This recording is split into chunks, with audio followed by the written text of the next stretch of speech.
Salut, c'est Christophe. Une petite vidéo, un petit truc. Tu vois. Bon là, c'est pas une prise de conscience énorme, énorme. Je vais te raconter en fait ce qui m'est arrivé. Faut que j'arrête de m'avancer comme ça parce que ça doit te faire bizarre sur l'écran. Bon bref, je vais te raconter ce qui m'est arrivé. Je vais te narrer mon épopée. Voilà.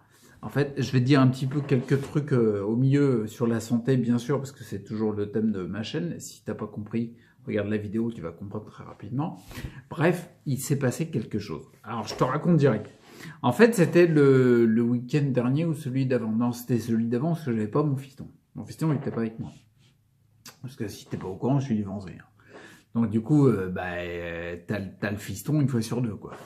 C'est un peu couillon, j'avais pas prévu, mais bon, c'est comme ça. Bref, le fiston, il était pas là.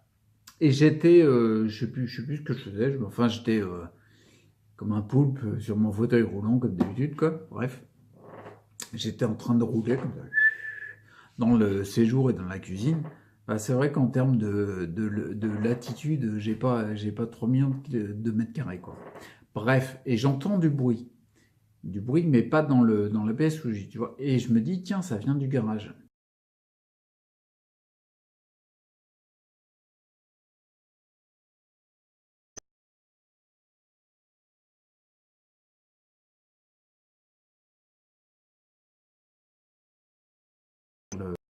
À l'intérieur de ma baraque, mais il y a une petite descente en haut parce qu'il y a une petite marche. Je descends tranquillement et je me rends compte en descendant que le bruit il vient d'au-dessus, c'est-à-dire du grenier, quoi. Tu vois.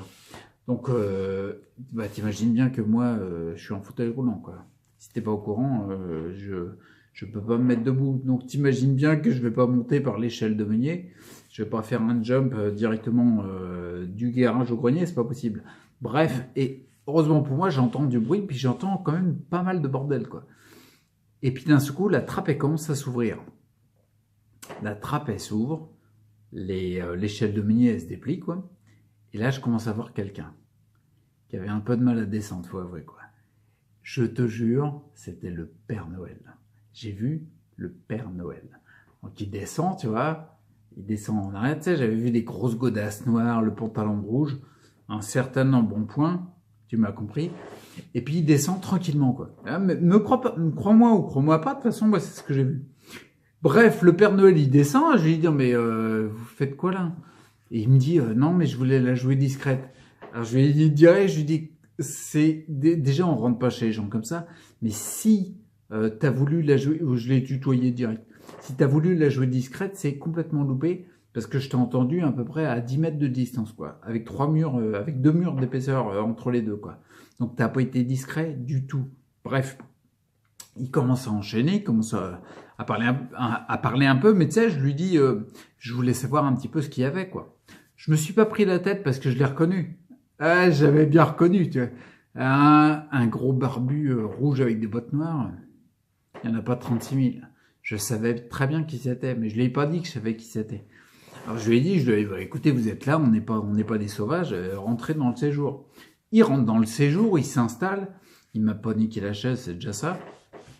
Il s'installe, et puis je commence à lui dire, mais vous faisiez quoi dans ma maison, quoi? Il dit, bah en fait, il commence, et tu sais, je le coupe. Je dis, parce qu'en fait, je sais, vous êtes le Père Noël. Il me dit, je t'arrête tout de suite, je suis pas le Père Noël. Et visiblement, c'est rudement bien limité, quoi. Il dit, moi, c'est Jean-Michel. D'accord, ok. Donc en fait, je dis, le Père Noël, tu t'appelles Jean-Michel. Et il me dit, non, non, non. Il dit, moi, je suis pas le Père Noël officiel. Je dis, comment ça? Moi, j'ai un Père Noël officieux qui vient chez moi. Il me dit, non, non, je suis officiel, j'ai la carte du club et tout, mais il dit, bon, je prends 2 secondes le temps de t'expliquer. Alors, je te le dis, du coup. Il me dit, en fait, le Père Noël, il dit, faut savoir, il dit, vous êtes quand même un petit paquet de monde sur la planète, quoi. Je dis, ouais, c'est vrai qu'on est dans les 7 milliards, je sais plus combien. Bref. Et ça commence à faire une fine équipe. Et il me dit, bah ouais, il dit, t'imagines bien que pour distribuer tous les cadeaux, c'est pas un seul mec qui s'occupe de ça, quoi.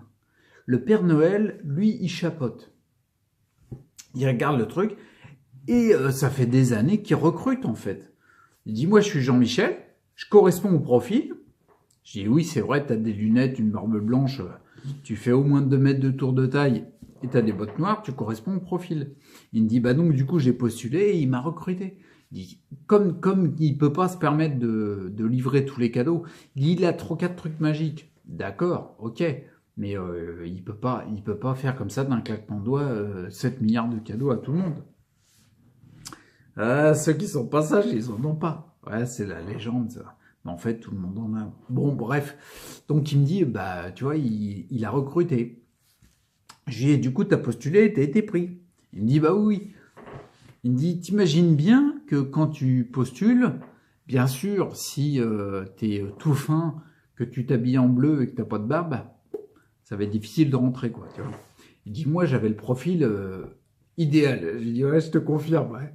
Mais je regarderai ma chaise parce que je pense à mon avis qu'il a décollé les pieds comme.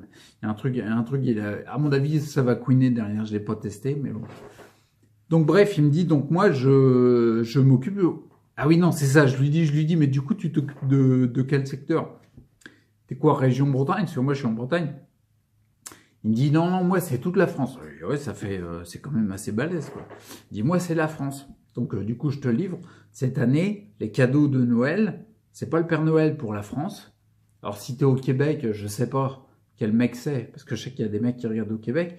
Bref, en France, en tout cas, c'est Jean-Michel. C'est pas le Père Noël. Ça finit pareil, mais c'est pas pareil. C'est Jean-Michel, d'accord? Tu fais bien attention. Petit Papa Noël, non, là c'est petit Jean-Michel, d'accord? Ok. Bon, je te passe l'info, quoi. À mon avis, il va pas m'en vouloir. Et bref, à un moment, je lui dis, mais pourquoi vous rentrez comme ça, quoi? D'habitude, vous rentrez pas comme ça. Déjà, d'habitude, vous êtes un peu discret. À mon avis, quand tu as été recruté, je lui ai dit, ils ont pas fait gaffe au manque de discrétion. Parce qu'à mon avis, pour pouvoir avoir l'étiquette de Père Noël, pour bosser pour le Père Noël, il faut la jouer cool, quoi. Il me dit, écoute, je suis arrivé, t'es la première maison que je fais cette année, quoi. Il dit, je les mets, et puis il dit, encore une fois, c'est un truc magique, les cadeaux, je les place, mais tu les vois pas, ils apparaissent que le jour de Noël. Ah, ils ont plein de trucs magiques. Je te donne les infos comme ça, mais le répète pas, quoi. Ok? On est d'accord. Bref, il me dit, je suis venu là, j'ai commencé par toi, c'est pas pour rien. Il dit, déjà, je me suis planté, j'ai planté mon traîneau dehors, là. Je lui dis, bon, t'es pas en double fil, tu fais chier personne, donc tu peux rester. Mais du coup, pourquoi t'es rentré par le grenier, quoi? Il me dit, bah en fait, j'ai regardé, mais t'as pas de cheminée. Bien vu, Sherlock Holmes. Je me suis un peu foutu de lui, mais en rigolant, quoi. Je dis, oui, c'est vrai que j'ai pas de cheminée, moi j'ai des radiateurs électriques. Donc tu vas pas passer par les fils. Ça. Puis déjà, vu l'embonpoint, tu passeras jamais. Il faudrait des fils d'1,40 m de diamètre, donc c'est pas possible. Il me dit, ben non. Il dit, donc du coup, après, une fois que j'étais sur le toit, si tu veux, j'ai vu que t'avais un Velux. Je lui dis, putain, le Velux du garage? Il me dit, ouais. Il dit, je suis passé par là. Je lui dis, mais attends, mais tu me l'as niqué. Le Velux du garage, il fait 40 cm, même pas, je crois qu'il fait 35 de large. Je dis, mais excuse-moi, je veux pas te vexer, mais ton tour de taille, il passe pas. Je sais même pas si une cuisse passe. Tu vois, je suis pas sûr. La botte, ouais, visiblement tibia, mollet, ça doit commencer à coincer. Cuisse, à mon avis, déjà on est mal. Donc si t'es passé, tu m'as tout pété, c'est pas possible. Il m'a dit non, t'inquiète, je t'ai dit, on a plein de trucs magiques. Alors je lui ai dit, mais comment tu fais? Il m'a dit non, ça je peux pas te le révéler. Bon alors je lui ai dit, écoute, je te pousse pas à me dire comment t'as fait, mais j'espère que tu m'as pas niqué le Velux. Parce que je pense, tu vois, si je l'avais titillé un peu plus, il me l'aurait dit. Jean-Michel, il aurait craché sa Valda, si tu veux. Mais je voulais pas qu'il ait des emmerdes. Parce que tu vois, je pense qu'à mon avis, s'il crache le morceau, qu'on commence à le dire, en plus, moi je le raconte sur le net, donc t'imagines bien qu'on est mal. Enfin, lui surtout. Et imagine, il est débauché. Je suis dégoûté, lui. Attends, t'es gros, t'as une barbe blanche.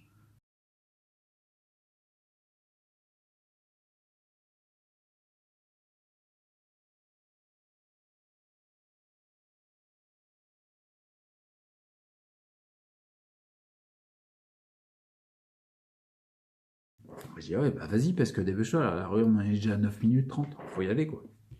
Et il me dit, du coup, il dit, en fait, j'ai commencé par toi parce que en fait, j'ai entendu une discussion entre Galilée et Hippocrate. Là, je te mets les vidéos. Entre Galilée et Hippocrate. Oh là, je lui dis, attends. Déjà, faut que je digère l'information. T'es quand même un personnage imaginaire, quoi. Et là, je suis en train de te parler.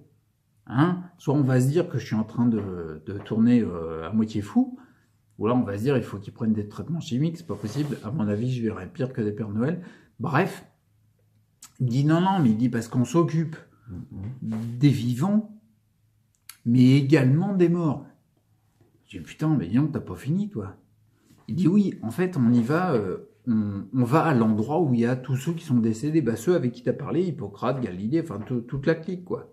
J'ai dit d'accord, j'ai dit mais tu vas comment? Il dit bah là, ça en fait, quand on y va, on sait pas par où il faut passer. En fait, c'est un mec qui vient nous chercher en Laponie, tu sais, le Père Noël, il habite en Laponie. Si t'es pas au courant, faut que tu te renseignes, hein, parce que c'est bientôt Noël. Donc bref, il me dit en fait, on vient nous chercher. Puis il y a des mecs, il y a 3-4 mecs qui sont, il en faut au moins 3-4, il y a 3-4 mecs, parce qu'ils sont du monde, hein, en décédé, ça commence à faire du monde. Largement plus que les vivants sur la planète, quoi. Il me dit, en fait, il y a 3-4 mecs qui sont emmenés et on nous cagoule, on nous met une cagoule pour pas voir où c'est. Je dis, ah, du coup, alors en fonction des croyances, le ciel, le je sais pas quoi, le bidule, le truc, le machin, je dis, on sait pas du coup où c'est. Il dit, bah non, parce qu'on connaît pas le chemin. Et puis il dit, ça aussi, je te l'aurais pas dit, quoi. Il dit, oui, j'imagine. Je dis, mais ça fait un peu bizarre, ça fait un peu genre, on te met une cagoule, ça fait ambiance un peu terroriste, quoi. Il m'a dit, ouais, à un moment, j'ai flippé un peu, il y en a un qui avait l'accent corse. Je dis, oh, ben, calme-toi, le clicheton que tu nous fais. Un corse, c'est pas forcément un terroriste, détends-toi, tout va bien. Et en plus, moi, je le dis sur YouTube, donc après, les Corses, ils vont pas apprécier. Enfin, quoi que Corse ou Breton, c'est un petit peu le même état d'esprit, quoi. Bref. Il me dit, mais non, mais après, ils ont enlevé de la cagoule, il n'y avait aucun problème. Ils ont tout là-haut. Ils ont tous les loisirs possibles. Il y a un moment, donc, je distribuais mes cadeaux à la discrète. Oui, j'imagine bien. La discrète, c'est vrai que t'es vachement discret. Bref, et il dit, à un moment, je suis tombé devant une terrasse de café. Je savais même pas qu'il y avait des cafés là-haut. Bref, et il y avait Galilée qui était en train de papoter avec Hippocrate, en train de prendre une tisane ou je sais pas quoi. Il dit, à un moment, je les ai entendus parler de toi. Et des maladies, tout ça. Apparemment, Hippocrate, il se faisait chier là-haut, il en avait marre de faire du squash avec Galilée et puis ses copains. Il aimait bien jouer apparemment avec Einstein. C'est là, j'aimerais bien l'avoir au téléphone. Bref. Et il me dit, j'ai entendu parler donc, comme je te disais, de toi, et je pense que Hippocrate, en fait, comme il se faisait chier, il est content de se remettre dans tout ce qui est médecine, santé, les patients. Puis il dit, à chaque fois qu'il regarde sur Terre, bah, il se rend compte que bah, il y a du boulot, quoi. Je dis oui, c'est vrai qu'il y a pas mal de boulot. Il dit donc du coup, en fait, on est venu à discuter. Et moi, dans mon métier, j'y viens, t'inquiète pas, j'arrive. Il dit dans mon métier, en fait, je vois, comment dire, je me rends compte qu'il y a de plus en plus de malades. Il dit, je suis obligé de le constater. Si tu veux, en 1920, tu vois, au début des années 1900. Je te parle pas avant parce que j'existais pas, parce que c'est Coca-Cola qui m'a inventé. Alors ça, tu le dis pas non plus. Bref, il dit avant, je livrais des jouets en bois. Si tu veux, t'amenais pour un gamin, tu lui filais une voiture en bois, une orange et 2 carrés de chocolat, puis il était content, quoi. Il dit après, on a commencé, ça, le gamin, il préférait un peu autre chose, quoi. Tu vois, ils sont devenus écran, console de jeu, tout ça. Tu lui mets une orange, 2 carrés de chocolat et puis un petit jouet en bois. Il risque de faire un peu la gueule, ça risque de couiner le soir, quoi. Bref. Il dit, moi, je me rends compte, en ayant apporté les cadeaux année après année, depuis des dizaines d'années, bah, qu'il y a de plus en plus de malades, quoi. Je dis, oui, je sais que j'ai fait une vidéo. Si je la retrouve, je te la mets. J'ai fait une vidéo sur le nombre de malades. C'était en début de l'année 2017, là, ou fin 2016. Et c'est vrai que c'est assez impressionnant. Il y avait, je sais plus, moi, j'ai dit, entre guillemets, tu vois bien que j'ai un problème, hein, je suis dans un fauteuil et j'ai du mal à me déplacer. Je tremble pas mal, et ma vue a tendance à se troubler quand je suis fatigué. Bref. Je dis donc, du coup, tu vois bien que je suis concerné, mais mon club, le club sclérose en plaques, ben on est des petits joueurs. Excuse-moi si tu as une sclérose en plaques, mais on est 100 000 en France. C'est le plus petit chiffre que j'ai trouvé en statistique dans les maladies chroniques. Après, on se fait bananer direct par les Parkinson, ils sont pas très loin derrière. Bon, regarde la vidéo que je t'ai mise, si tu veux voir les chiffres. Après, il y a des épilepsies graves, je crois que c'est 500 000. Bon, je vais pas te refaire les chiffres, mais c'est vrai que nous, on fait partie d'un petit club, quoi. Il me dit, mais oui, mais ça augmente tout le temps. Je dis, oui, je sais que la sclérose en plaques, en moyenne, on est de mémoire entre 2000 et 4000 en plus par an. on va dire 3000 en moyenne, un truc dans ce goût-là. Bon, ça augmente, tu vois. C'est pas cool. Et lui, il me dit, bah oui, je le vois. Il dit, j'ai même eu des chiffres, la dernière fois, là, je suis tombé sur, comment dire, sur des statistiques avec des chiffres par rapport à l'autisme. Et il me disait, en fait, l'autisme, on est à combien? C'était combien? En 2015, on était en France, hein, je te parle. Là, c'est des chiffres officiels que je te dis, hein, c'est pas une connerie. Hein. On était à un enfant sur 150 en 2015. D'accord? Et en 2017, j'ai vu les chiffres encore il y a quelques temps, une info sur le site Sortir de l'autisme. Je crois que la publication elle date du 10 mars 2017. Bon, on s'en fout, mais en tout cas c'est 2017. Ben, on est passé à 1 sur 100. 1 sur 150 et on arrive à 1 sur 100. Ouais, ça va vite les mecs. Ça progresse à une vitesse hallucinante. Là j'en connais qui vont... il y a des filles qui vont accoucher, qui vont avoir des enfants. Enfin, je leur dis bon courage les filles. Parce que les statistiques d'avoir un enfant autiste, et encore, je parle même pas des cancers, des cas de tumeurs, des leucémies, dès le nourrisson, chez le nourrisson. Bref, je parle juste de l'autisme. Et c'est en douceur quand je parle de ça. On est quand même il y a un enfant qui naît aujourd'hui en France sur 100, d'accord, qui naît et il est autiste, d'accord. Il est autiste. Il y a 650 000 cas d'autistes en France, adultes et enfants confondus. Sur les 650 000 cas, quand tu prends les enfants, il y en a 80% qui sont non scolarisés. Ils n'arrivent pas à suivre un truc à l'école, quoi. Il me l'a dit un moment.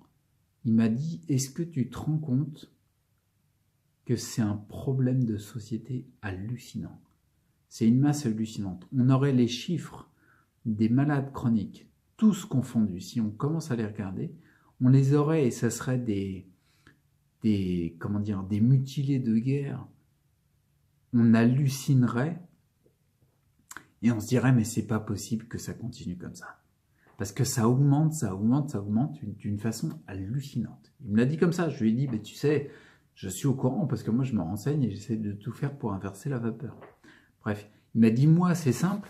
Il dit, à ce tarif-là, comme je te disais tout à l'heure, dans les années 1900, au début, quoi, les premières décennies, j'offrais un jouet en bois, tu vois. Après, je suis passé, j'allais dire, entre guillemets, tu t'offrais un Rubik's Cube et puis un vélo, le gamin était content.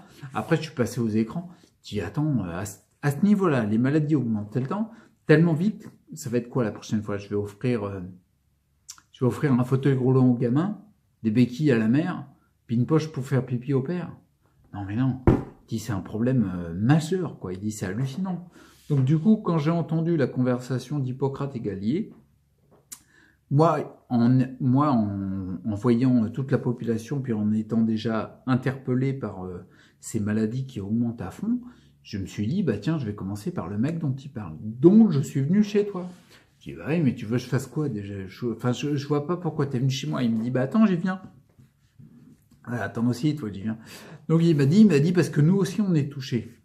Et hop, je dis, quoi, t'as une maladie chronique? Il dit, non, moi ça va, j'ai juste de l'embonpoint. Et oui, ça, un petit régime, ça te ferait pas de mal. Le jeûne, je te conseillerais le jeûne, Jean-Michel, ça marche bien. T'as une tendance à devenir tout sec avec le jeûne. Et ça coûte pas en rond. Et en plus, ça te prépare avec la loi de l'autophagie. Bon, bref. Donc, du coup, il me dit, nous, on a des soucis, en fin de compte, c'est en Laponie, quoi.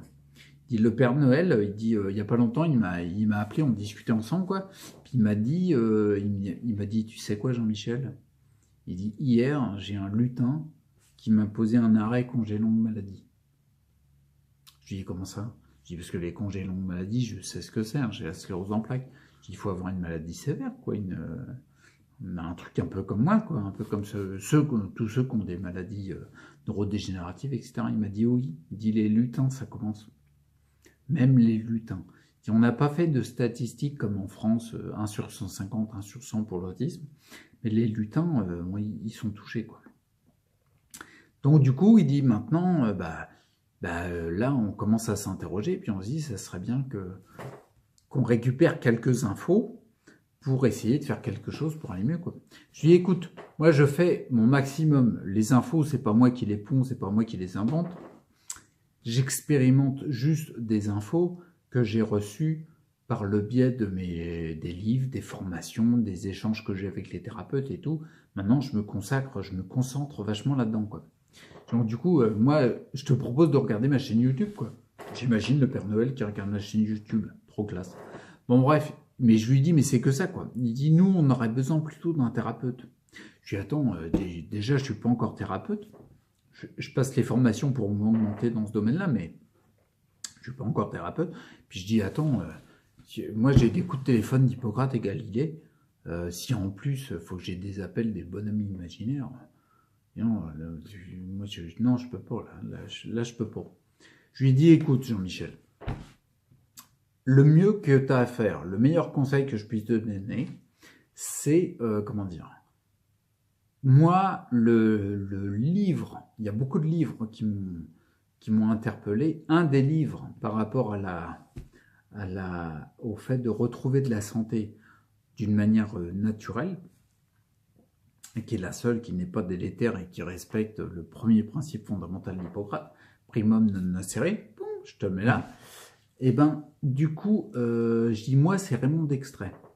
Raymond Dextray, je trouve que c'est vraiment le seul, il a écrit un bouquin, c'est la méthode harmoniste, c'est un pavé énorme, faut se le taper parce que c'est assez ardu, mais ça passe quand même. Au fur et à mesure, c'est mieux qu'une Bible. Tu as un problème, tu regardes dedans, tu trouves une solution. Bref, c'est Raymond Dextray. Mais Raymond Dextray, j'ai envie de dire l'avantage de l'inconvénient. L'inconvénient, c'est qu'il est décédé. Donc moi ici, j'ai plus que son bouquin, ses traces écrites, les échanges sur YouTube avec une de ses filles, bon, des choses comme ça. Mais je dis, l'avantage de l'inconvénient, c'est que toi, si tu côtoies ceux qui sont décédés, il doit sûrement être quelque part. Un mec comme ça, qui a fait autant de bien... pour les humains, qui a laissé son savoir, enfin en tout cas sa connaissance, pour que ça devienne du savoir pour les autres, forcément il doit être un endroit où tu as trouvé Hippocrate et Galilée, ça c'est clair. Va le chercher. Vulgarine, je pense que vu que tout le monde a un petit peu l'air de se faire chier là-haut, il sera content de venir t'aider, il veut voir le Père Noël, il ausculte les lutins vite fait, et puis il voit ce qu'il peut faire pour eux, quoi. Parce que là, moi, je suis au max, je suis au maximum, là je peux pas aller plus loin, quoi.